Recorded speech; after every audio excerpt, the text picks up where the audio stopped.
Começou a bater em março pra gente? Eu não lembro. Não, março foi o primeiro caso, tá? Março, aí veio abril, maio, junho, aí já começou.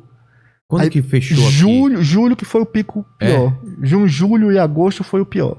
Mas em março eles já começaram a fechar algumas coisas e restringir aqui, eu lembro. Mas assim, era algo bem restrito, ainda não, porque a gente tava alertando muito. Só que nós estávamos alertando de uma forma meio que com conhecimento que nós tínhamos dos outros vírus, não desse. Então assim, era muito propício a erros. E esse foi o maior problema, porque os exemplos políticos iam exatamente em nossos erros. Ah, vocês erraram nisso, vocês erraram naquilo. Claro que a gente ia errar. A gente estava tentando, sempre tinha um erro, mas nós estávamos acertando muito. Um deles olha, mantenha o isolamento, mantenha a máscara, uso de álcool gel. Isso a gente tem que manter. Erros que a gente vai fazendo, porque ciência é assim. Olha, a maioria das coisas que nós fazemos em laboratório dão erradas. É claro, né? Faz até que a gente consiga um que dê certo. Tentativa e erro, e quando acerta, replica, faz de novo, até ver se tá aquilo. E sempre uma coisa que é interessante no laboratório nunca repete o que nós fizemos anterior. Nós montamos esse protocolo. As pessoas acham engraçado no meio científico, é um ambiente elitizado, pessoal muito inteligente, isso, aquilo. Eu brincando com o pessoal assim, essa elitização, esse narcisismo científico é uma farsa. Por quê? Porque a gente erra pra cacete, tipo, a gente monta, quando a gente tem algo certo no laboratório, a gente dança balé. É conquista, né? Cara, tem alguns exemplos, assim, tipo, às vezes em Oxford, à noite, assim, eu trabalhando, dava uma coisa certa, aí não tem inglês ou brasileiro ou mexicano, se abraçava, what the fuck? Isso é muito legal e tal. Então, assim, a ciência nos ensina a ser humildes. Porque a gente vai errar a maioria das vezes. Só que o que dá certo... Você tá falando porque aqui no Brasil a gente subestimou ou superestimou? O que a gente subestimou e começou a negar muito a ciência. O que a gente falava... Não, mas a ciência erra. A ciência falou que estava errado. Bateu muito aqui o Átila, né? O que ele falou do 1 milhão de mortes. Foi, exatamente. Que também é uma coisa que a gente precisa ser muito cuidadoso. A gente tem que orientar, mas tome cuidado com o terror. Por que eu falo isso? Porque quando a gente lança o terror, lança o medo excessivo, a gente não vai afetar a população que a gente é o alvo. Aquelas pessoas que a gente tá... Olha, a gente precisa trazer, a gente precisa da colaboração de vocês. A gente vai afetar aquelas pessoas que estão se cuidando e consequentemente, se as pessoas hoje estão se cuidando, elas estão mais suscetíveis psicologicamente. Então, quando a gente lança o terror para as pessoas, a gente vai afetar exatamente quem está nos ajudando. E nós temos um grande problema hoje, que é a questão psicológica. Doenças mentais. Porque as pessoas, nós somos saciáveis, a gente sai. Se ficar em casa, afeta muito. Então, naquele momento, quando lançou aquilo, vamos ter tal... Que, na verdade, o Átila, basicamente, ele leu um artigo científico que previa aquele número exacerbado de mortes. Um artigo, por exemplo, do grupo lá da Inglaterra. De Oxford? Foi da Inglaterra, foi da Imperial College. Que é lá de Londres, a universidade. Eles fizeram aquela previsão. Se não houvesse uma projeção dessa... Eles fizeram a projeção em cima. Se vocês não tiverem as ações corretas, vocês vão ter um desastre humano muito grande. O que o Átila fez foi ler aquilo. Aí todo mundo caiu matando em cima dele e tal. Ele não inventou esse número. Não, ele só fez ler o artigo. Tipo assim, olha, os números são esses, a projeção é essa, pela Universidade XYZ. E aí, ficou aquela briga. O Bolsonaro dizendo que só iam ter 20 mil mortes no mundo. Que era uma gripezinha. Que ele tinha o histórico de atleta, que esse blá blá blá todo. Não houve as ações políticas corretas. Que na verdade ele sempre foi o ministro da saúde. Você pode ter 1000 pessoas ali, o ministro da saúde sempre vai ser ele. Fazendo uma bobagem atrás da outra. Perdeu de fazer, assim... O foco por essa questão política, as pessoas comentam, você entra nessa questão política. Porque a política é o que nos guia. Então assim... E ainda mais quando a política interfere... sempre. Na saúde pública. Interfere sempre. Mas tem atuado muito mais, né, ultimamente, né? Porque eu imagino que um presidente não precisa entender de pandemia, de vírus e nada. Por isso ele tem os ministros. Ele tem um ministro que cuida disso. Só que ele não deixa cuidar. Senão, assim, pra que então ter um ministro? Exatamente. Porque você contrata um ministro, de repente ele não pode ser um especialista ele não pode ser, de repente ele não é um médico, não é um cientista. Mas ele compreende de saúde pública, ele compreende de educação, ele compreende de estratégias para montar projeto. Então, consequentemente, o ministro ele vai ser capaz de formar equipe multidisciplinar que vai atuar num Brasil que necessariamente precisa de multidisciplinaridade, que a gente está falando de... País continental. E mesmo aqui, o diálogo que eu tenho contigo é diferente do diálogo que eu tenho na comunidade. Com certeza. Então, assim, as estratégias de saúde pública, educação, precisa ser multidisciplinar. Então, assim, quando você monta essa equipe, eles nunca fizeram isso. Cara, a gente não tem... Foi formado há pouco tempo um comitê de combate à crise da pandemia. Nós temos um comitê. Quando a gente tem um problema grave, a primeira coisa que se monta em qualquer país é formar um comitê específico para aquilo. Tem um comitê. A primeira coisa que o ministro, quando ele falou, ok, as coisas comuns do ministério vão seguir. Mas agora nós montamos um comitê do combate à crise. Naquele período ali de pelo menos abril, maio. O Mandetta ficou até quando? Acho que ficou até junho, julho, eu não lembro. Tá. Então, assim, então naquele período monta o comitê de combate à crise. Não houve.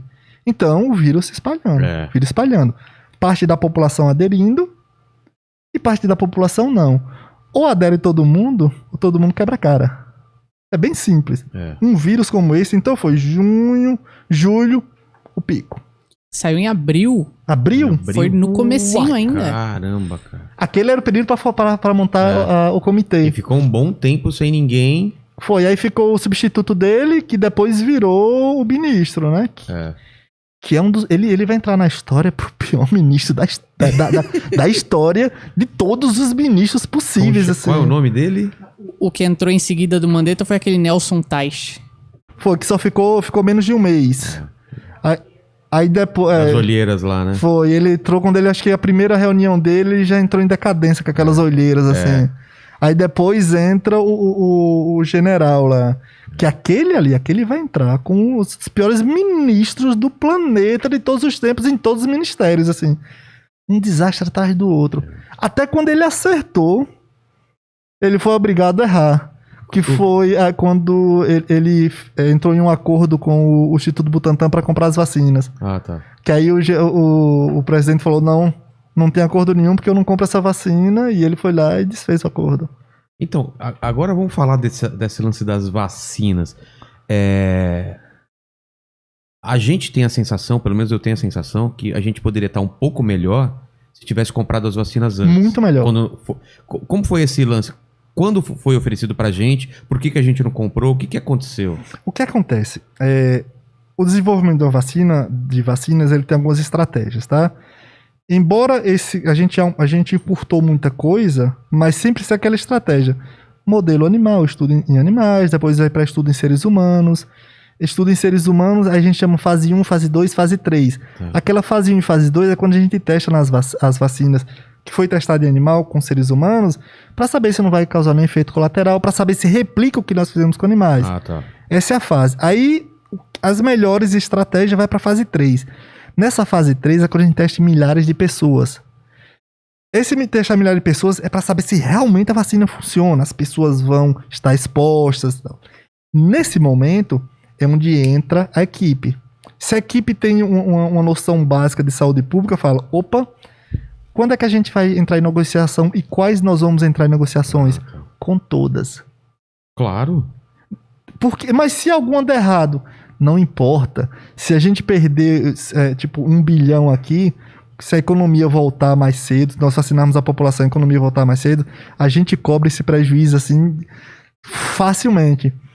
E ali, período de julho e agosto, que foi o período que essas vacinas entraram nessa fase 3. Já... Tão rápido assim? Foi, essa fase 3. Então as coisas entraram... Mas essa fase 3 necessariamente precisaria de pelo menos 6 meses para ter aprovação. Tá. E é isso que a gente falava. Esse ano é difícil. Eu batia muito, esse ano é difícil a gente ter vacina. Porque essa fase 3, aquela fase que a gente testa com seres humanos, além da vacina funcionar, porque por isso que a gente testa geralmente com pessoas da saúde e tal, porque elas estão mais expostas, elas precisam ser infectadas naturalmente para saber se a vacina funciona. Além disso, a gente precisa saber se a vacina gera uma proteção por no mínimo 6 meses. Por isso que eu falava, esse ano é difícil, porque a gente tem que saber. Imagine se uma vacina funciona só por 3 meses. Vai estar vacinando 3 meses a população? Isso não existe. Então, assim, naquele momento a gente sabe, olha, esses 6 meses que a gente vai saber se a vacina funciona.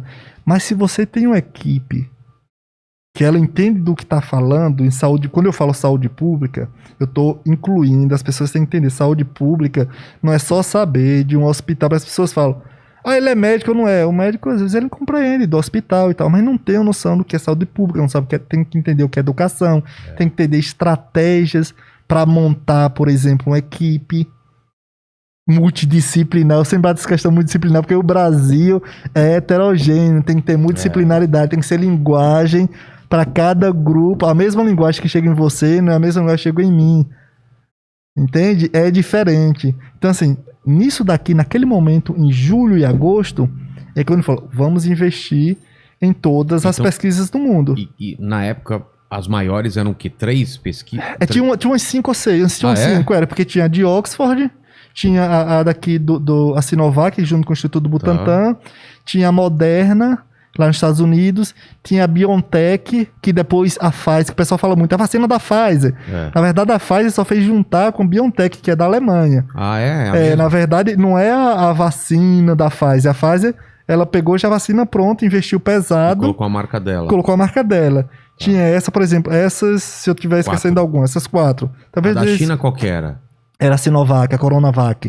Então, a Coronavac, essa de Oxford, a Moderna, a da Pfizer, o BioNTech, tem a da Johnson & Johnson também, a da Janssen, que, por exemplo, é a única vacina que precisa só uma dose.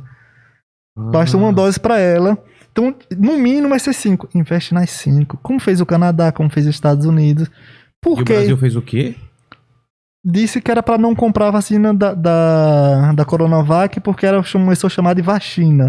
De vacina comunista. Vacina comunista, que era vacina do Dória, que era não sei o quê, sendo que desrespeitando uma das nossas principais peças de saúde pública, que era o Butantan. Então, nós temos esses 5. Vou dar um exemplo, deve ter mais um que eu esqueci de citar. Então, se nós temos essas 5... Todas na fase 3. Todas na fase 3. O que é que se faz? Investe nelas. Porque isso, nesse momento, para a empresa é muito bom. Por que para a empresa é muito bom? Porque eu estou numa vacina que está em desenvolvimento. Se eu tenho um investimento de um país como o Brasil, uma potência que nem o Brasil, eu ganho, além do dinheiro, a credibilidade. Exatamente. Porque falou que se o país está investindo em mim, os acionistas vão em cima disso. Porque essa é a estratégia de negócio. Eu tenho credibilidade e tenho dinheiro. Então, eles sempre vão ganhar. Então, quando você faz esse investimento, mesmo que só dessem 2 ou 3 certas, nós tínhamos uma quantidade. Porque se a gente faz investimento, nós temos o chamado direito de compra. Nós temos um pré-contrato, direito de compra. Você é um dos primeiros compradores quando sair. Exatamente. Claro. Você fala, olha, eu faço esse investimento. Tem prioridade, né? Quando, se obtivermos aprovação, eu tenho direito de 100 milhões de compras, de dose. E não entro na disputa mercadológica. Boa. Porque se você tem um pré-contrato de compra, você já tem investimento, você não entra na disputa mercadológica. Então, consequentemente, a sua compra vai ser mais em conta. E o que é que acontece? Você compra, você tem um direito de compra de 50 milhões, no mínimo você poderia exigir 50, 100 milhões. Como a própria Pfizer fez. Ofereceu, o pessoal fala 70 milhões, mas foi 70, 100 milhões de doses em agosto a setembro para o Brasil. O Brasil falou, não. Então, ali, quando você faz investimento, você tem uma pré-compra, dezembro, janeiro, tem aprovação, você consegue obter, já tá em lá, cima. E essa é a única estratégia que nós temos para controlar a pandemia.